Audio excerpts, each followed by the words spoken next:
Hello students, welcome back to Teaching Booth. तो बेटा आज की क्लास में हम अपना क्या कवर करने वाले हैं? Exercise 8.2 sequence and series class 11 mathematics. तो बेटा जितने भी हमारे कंसेप्ट थे सीक्वेंस सीरीज के वो सारे हमने कवर कर लिए हैं। अब बस हमें प्रैक्टिस करनी है।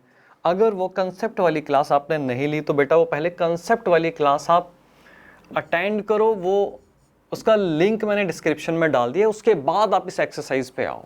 रिवीजन करते हुए चलेंगे जितने भी कंसेप्ट हमने यहाँ पे सीखे थे। पहला क्वेश्चन देखो क्या कह रहा है, find the 20th and nth term of the GP. अब मैंने आपको क्या समझाया था कि भाई जीपी की जर्नल टर्म nth टर्म कैसे निकालते हैं, उसका फॉर्मूला मैंने क्या बताया था। हमने क्या समझा था कि भाई जीपी की जो nth टर्म होती है वो क्या होती है, a n a r n minus one. यहाँ पे जो भी टर्म होगी, अगर यहाँ पे n है तो r की पावर n माइनस वन होगी, ठीक है ना। एक कम होगी, जो भी हम टर्म निकालेंगे उससे एक कम। यही हमने सीखा। हाँ जी सर, बिल्कुल। अब यहाँ पे 20th टर्म की बात कर रहा है कि भाई 20th टर्म निकालनी है और nth टर्म निकालनी है। ये आपको जीपी दी हुई है। सबसे पहले आपको बताना है यहाँ पे a क्या है। सर a हमारे पास यहाँ पे 5/2 है, ठीक है जी। r कैसे निकालते हैं बेटा जीपी में? सर टू कॉन्जिक्यूटिव टर्म्स का रेशो ले लो, हमारा यहाँ पे आर आ जाएगा। ये हमने कंसेप्ट समझा था। ये दो कॉन्जिक्यूटिव टर्म्स होगी, इनका रेशो निकाल लो। क्या हो जाएगा? 5/4 डिवाइडेड बाय 5/2, ठीक है जी। तो बेटा फाइनली आपके पास यहाँ पे क्या आ गया? यहाँ पे आपके पास आ जाएगा 1/2। आपके पास यहाँ पे रेशो आ गई। अब आपको 20th टर्म निकालनी है तो आपको A20 निकालना है, ठीक है जी। AR, अब यहाँ पे R क्या हो जाएगा? 20-1, मतलब एक यहाँ पे लेस हो जाएगा। यही हमने सीखा था। हाँ जी सर, यही सीखा था। अब A क्या है आपके पास? A है 5/2 और R आपके पास क्या है? 1/2। तो 1/2 की पावर यहाँ पे 19 हो गई। हाँ जी सर, 19 हो गई। अब यहाँ पे 2 बेस सेम है तो मैं यहाँ पे इसकी पावर यहाँ पे ऐड कर सकते हैं। इसको मैं ऐसे लिख सकता हूँ कि 5/2 की पावर 20। हाँ जी सर, बिल्कुल लिख सकते हैं।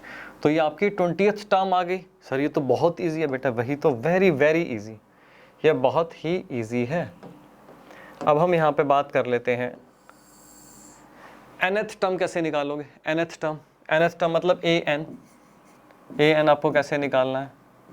AR n-1। a आपका क्या है सर? a हमारा 5/2 है, r क्या है? 1/2 है, और यहाँ पे n-1। हाँ जी। अब मुझे बताओ अगेन यहाँ पे 2 तो यहाँ पे पावर मैं ऐड कर दूंगा तो 1, यहाँ पे 2 की पावर मैं यहाँ पे n लिख सकता हूँ। +1 हो जाएगा, -1 क्रॉस हो जाएगा तो 2 की पावर n आपका ये आएगा। तो बेटा क्वेश्चन कितना सिंपल है, बस कंसेप्ट समझो। क्वेश्चन में तो बेटा बिल्कुल भी दम नहीं है, जल्दी नोट करो इसे। अब देखते हैं बेटा अपना सेकंड क्वेश्चन। देखो क्या कह रहा है, find the 12th term of a GP whose 8th term is 192 and the common ratio is 2।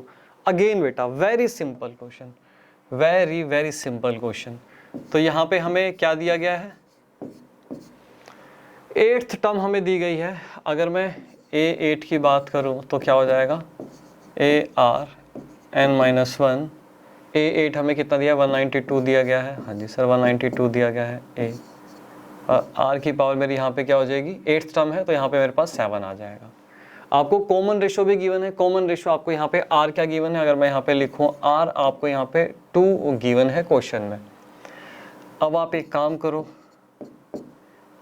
R यहाँ पे पुट करो, 2 की पावर 7। A यहाँ से आप निकाल लो, आपके पास क्या आ जाएगा? 192 डिवाइडेड बाय 2 की पावर 7। तो आपके पास क्या आ गया? 2 की पावर 5 मल्टीप्लाइड 2 की पावर, अगर मैं यहाँ पे 2 कर दूँ, मेरे पास आ जाएगा यहाँ पे 32 × 4 8 4 3 12 128। 128 आ गया। हाँ जी सर। और आप इसे काम करो, 4 से काट दो बेटा। 4 चौके 16, 4 अट्ठे 32, 4 3 12, 4 दूनी 8 12, 4 अट्ठे 32, 4 3 12, 4 दूनी 8। तो आपके पास A फाइनली क्या आ गया सर? A हमारे पास 3/2 हमारे पास यहाँ पे आ गया। अब आपको 12th टर्म निकालनी है। कौन सी टर्म निकालनी है सर? हमें यहाँ पे 12th टर्म निकालनी है। अब 12th टर्म के लिए A12 आपको निकालना है ना। AR 12 - 1 हो जाएगा। ए आपके पास 3/2 गिवन है, हाँ जी सर 3/2 हमारे पास है यहाँ पे। आर क्या है 2 है और आर आप पे यहाँ पे 11 हो गया, हाँ जी। और यहाँ पे बेटा क्या है 2 डिवाइड हो रहा है, तो मेरे पास 2 की पावर यहाँ पे 10 आ जाएगी। तो 2 5 मल्टीप्लाई 2 5, तो कहने का मतलब 32 मल्टीप्लाई 32 हो जाएगा बेटा। क्या करोगे 4 6 6 9 12 इतना हो गया। 3 से मल्टीप्लाई करो, 4 3 12 3 दूनी 6 1 7 0 3 3072 3072 बेटा आपका आंसर। ये क्वेश्चन क्या है बेटा, ये भी वेरी वेरी सिंपल, जल्दी से नोट करो। अब देखते हैं बेटा अपना थर्ड क्वेश्चन। थर्ड क्वेश्चन भी क्या है सर, थर्ड क्वेश्चन भी वेरी वेरी इजी है। इसमें अभी क्या पूछ रहा है रीड करो इसमें। The 5th 8th and 11th term of a GPR P Q and S respectively show that Q square equal to PS। ये आपको यहाँ पे शो करना है। Very very simple question. तो सबसे पहले आपको करना है 5th टर्म। अगर मैं यहाँ पे सबसे पहले हम फॉर्मूला लिख देते हैं AN is equal to ARN-1, ये हमारी जनरल टर्म होती है, हाँ जी। अब यहाँ पे 5th टर्म की बात हो रही है A5। अब यहाँ पे हमारे पास n क्या है, यहाँ पे 5th टर्म की बात है तो n 5 है, तो r हमारे पास यहाँ पे 4 आ जाएगा। और A5 हमें क्या गिवन है, P है, P is equal to AR4 हमारे पास यहाँ पे आ गया। ये आपके पास फर्स्ट इक्वेशन आ गई। अब हम बात कर लेते हैं यहाँ पे 8th टर्म की, A8 क्या हो जाएगा, R की पावर क्या हो जाएगी, यहाँ पे 8 है तो R की पावर 7 हो जाएगी। A8 हमें यहाँ पे Q दिया गया है, Q AR7, ये मेरी क्या हो जाएगी, सेकंड इक्वेशन हो जाएगी। उसके बाद कर लेते हैं 11th टर्म की बात, A11, यहाँ पे 11 है तो R की पावर सॉरी यहाँ पे 10 हो जाएगी। 11 S दिया हुआ है, हाँ जी S दिया हुआ है, AR की पावर 10, तो ये हमारे पास क्या होगी, थर्ड इक्वेशन आ गई। आपको यहाँ पे ना एक छोटी सी बेटा ट्रिक याद रखनी है, तो बहुत ही इजीली आप ये प्रूफ करोगे। आप अगर थोड़ा सा गौर फरमाओ तो आपको समझ में आएगा। R की पावर यहाँ पे 4 है, देन 7 है, उसके बाद 10 है, ये 3 से इंक्रीज हो रही है। 4 में 3 ऐड किया 7, 7 में 3 ऐड किया 10। तो सर इससे हमें क्या मिलेगा, देखो इससे आपको करना क्या है मैं बताता हूँ, पहले आपको करना क्या है फिर आपको समझ में आएगा। यहाँ पे हम क्या करेंगे, डिवाइडिंग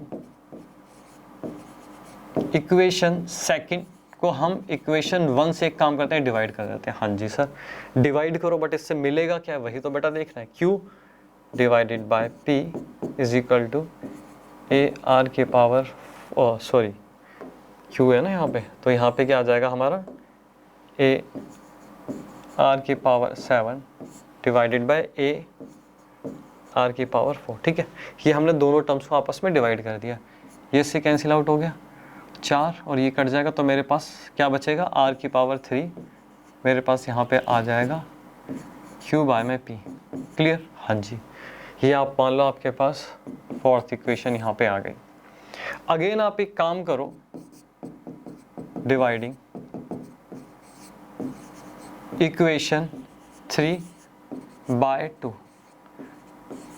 अब थर्ड इक्वेशन को सेकंड इक्वेशन से डिवाइड कर दो, क्या आ जाएगा मेरे पास, S डिवाइडेड बाय Q और यहाँ पे AR10 divided by AR7। A से A गया, ये कटेगा तो मेरे पास क्या आ जाएगा, यहाँ पे 3 आ जाएगा। तो R की power 3 is equal to S by Q मेरे पास यहाँ पे आ गया। इसको मैं लिख लेता हूँ कि भाई मेरे पास ये क्या आ गई, फिफ्थ इक्वेशन यहाँ पे आ गई। अच्छा सर अब हमें क्या करना है, अब हमें यहाँ पे क्या करना है, अब हम करेंगे यहाँ R की power 3 S by Q, R की पावर 3 Q बाई P आपके पास आ गया। तो मैं यहाँ पे लिख सकता हूँ इक्वेटिंग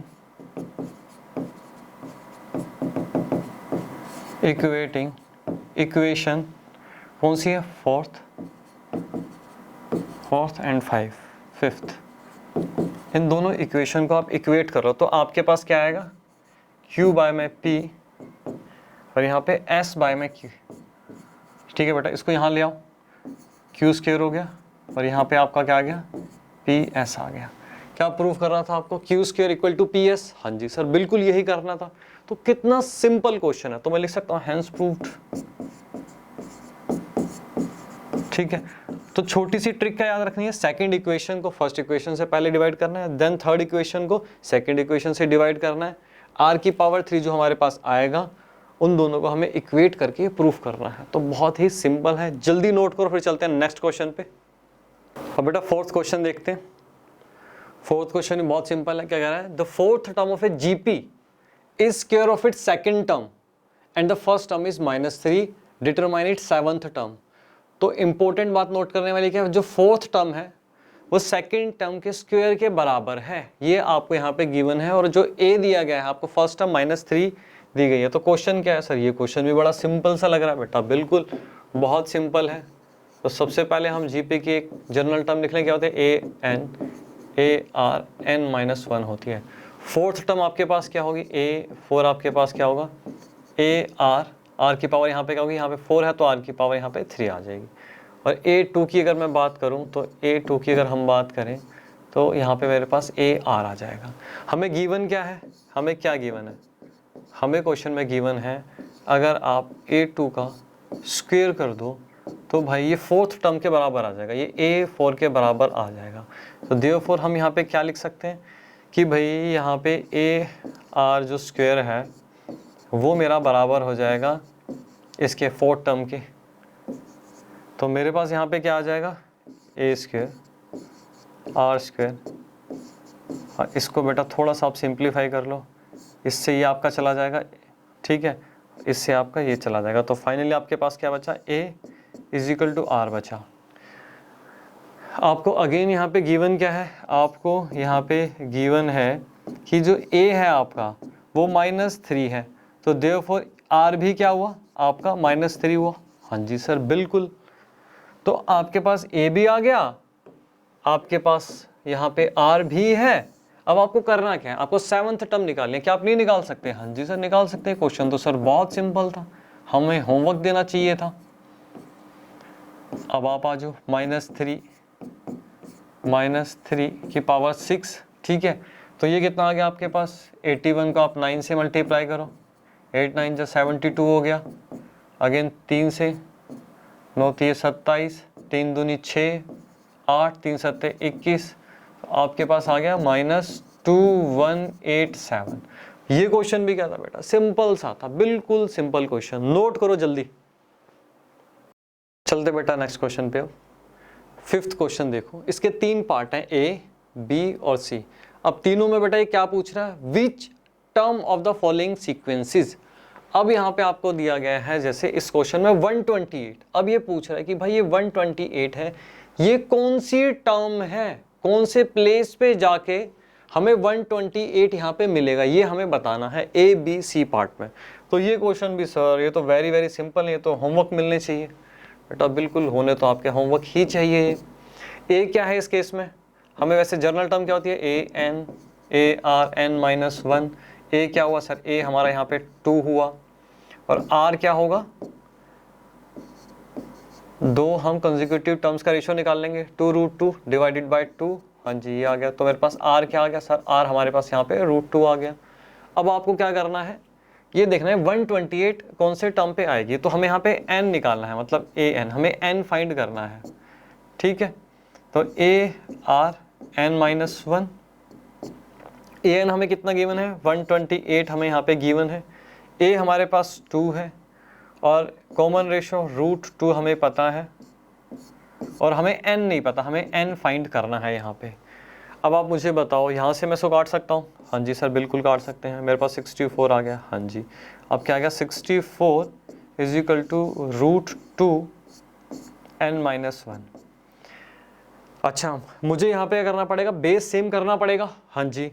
अगर मैं 2 की पावर 6 करूँ, तो आपको पता है बेटा अगर 2 की पावर में 6 करता हूँ तो 64 आता है, हाँ जी सर बिल्कुल यही आता है।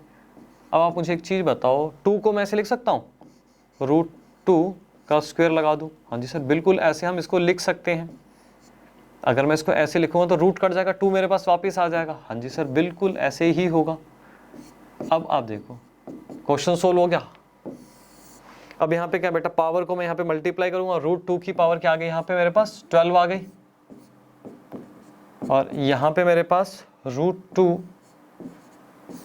n माइनस यहाँ पे 1 आ गया। तो हमने कोशिश क्या करी कि हमारा बेस सेम बन जाए, तो हम यहाँ पे n निकाल सकते हैं। तो 12 इक्वल टू n माइनस 1, तो मेरे पास n कितना आ गया यहाँ पे 13 आ गया। ये क्वेश्चन भी क्या था, सिंपल, जल्दी नोट करो, फिर इसका बी पार्ट करते हैं।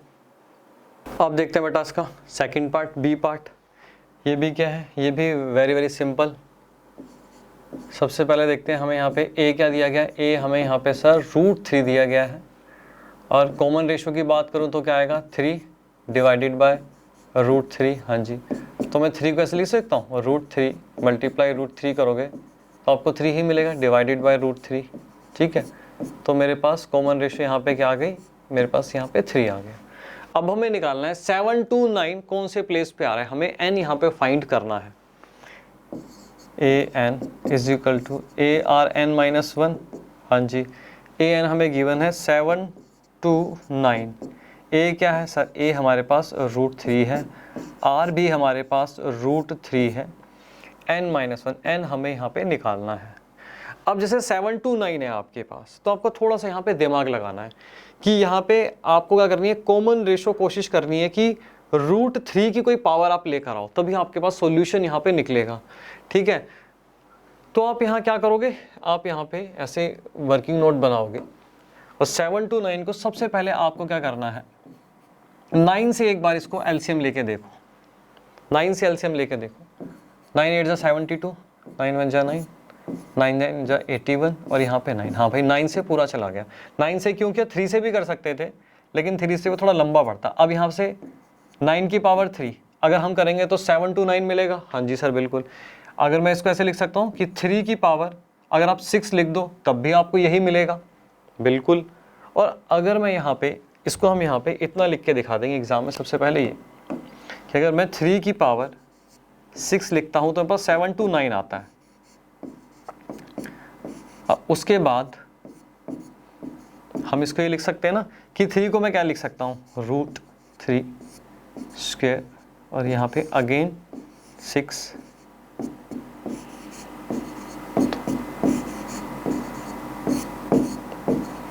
n-1, तो √3 मेरे पास क्या आ गया, √3 मेरे पास आ गया यहाँ पे 12 डिवाइडेड बाय √3 आ जाएगा, इक्वल टू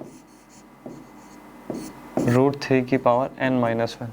इससे ये चला गया, तो मेरे पास फाइनली क्या बचा, मेरे पास यहाँ पे फाइनली क्या बचेगा,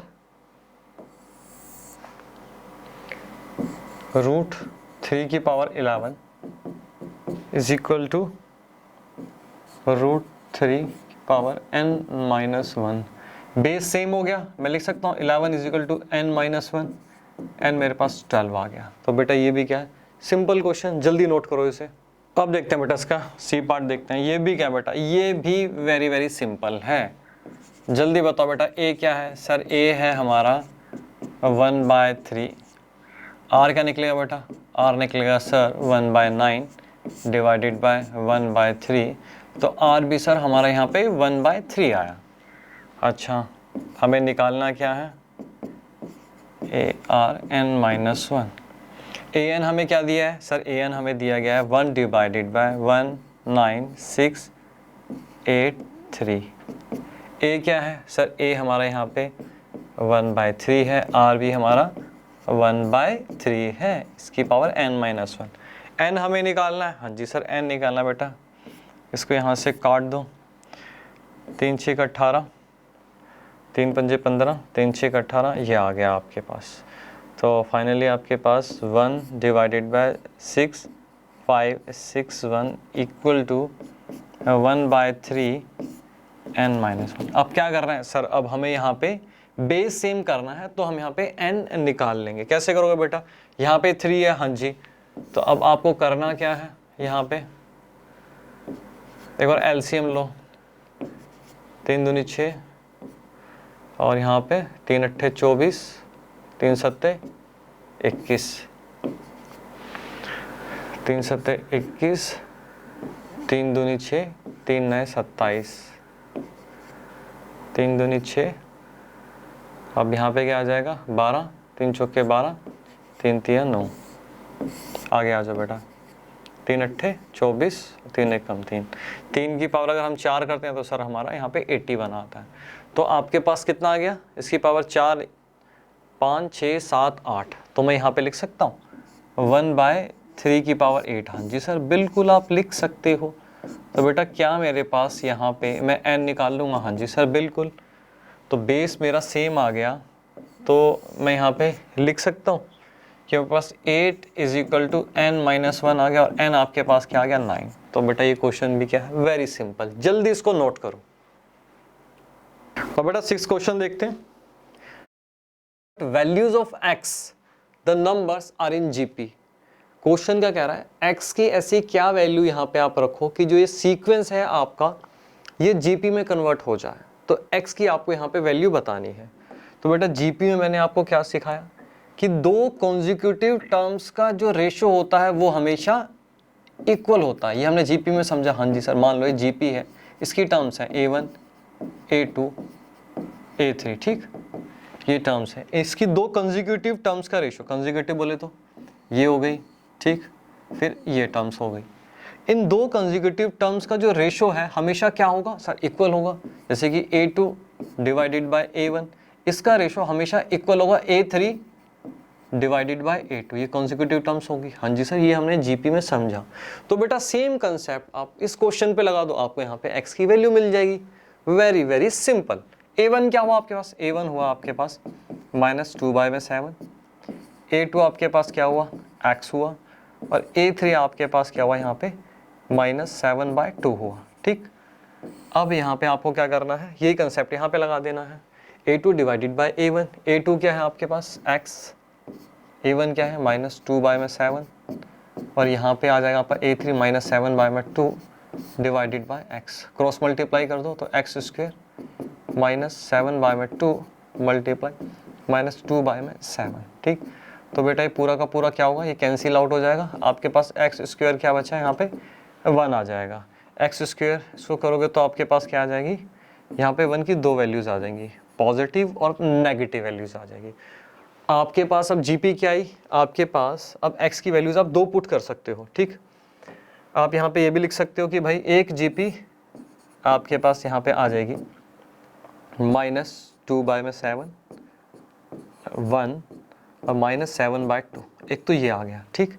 और सेकंड आपके पास, दूसरा आपके पास क्या आ सकता है -2/7, -1 और -7/2, ठीक है। इसको आप एक बार चाहे चेक भी कर लो, इनकी कॉमन रेशो निकाल के देखो, दो कंसेक्यूटिव टर्म्स की आपको सेम ही मिलेगी, सेम ही मिलेगी, क्योंकि हमने यहाँ पे दो रेशो को इक्वल ही रखा है। तो x की जो वैल्यू निकलेगी क्या होगी, जो दो कंसेक्यूटिव टर्म्स का अगर आप इसमें भी चेक भी करोगे, आप अपने आप चेक करना, ये आपका होमवर्क, ठीक है। दो कंसेक्यूटिव टर्म्स का रेशो निकाल के देखो आपका बराबर आ रहा है कि नहीं आ रहा, यहाँ पे भी, ठीक। तो ये क्या है, वेरी वेरी सिंपल क्वेश्चन। ये सिर्फ मैंने समझाने के लिए यहाँ पे लिखा है, आपको एग्जाम में ये लिख के नहीं आना है, ठीक है ना। ये आपको एग्जाम में बिल्कुल भी नहीं लिखना, ये लिखना नहीं है, ये सिर्फ समझने के लिए था, फॉर अंडरस्टैंडिंग ओनली।